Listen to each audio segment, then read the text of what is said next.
دعوات تتصاعد في مصر للثورة مجددا، و11/11 يهيمن على شبكات التواصل الاجتماعي. السلام عليكم ورحمة الله وبركاته. أتمنى قبل ما نبدأ الفيديو ما تنسوش تدعموني بلايك واشتراك في القناة علشان تشوفوا مني كل جديد.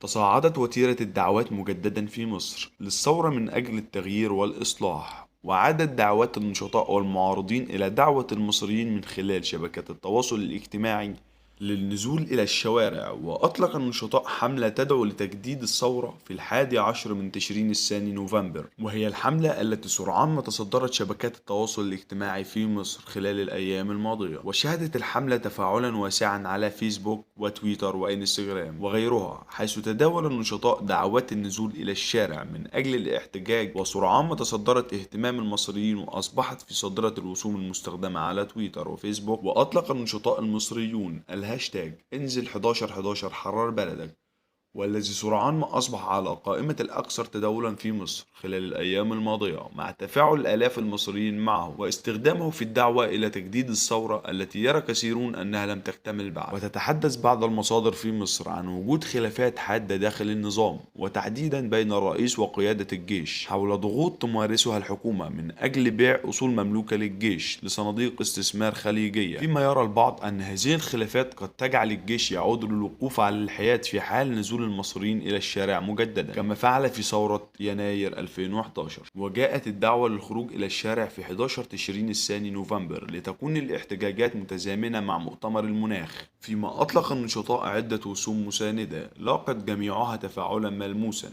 ومنها نازلين الجمعة 11/11 وثورة المناخ واحشد ل 11 نوفمبر. ولحد هنا وصلنا لنهاية الفيديو، والسلام عليكم ورحمة الله وبركاته.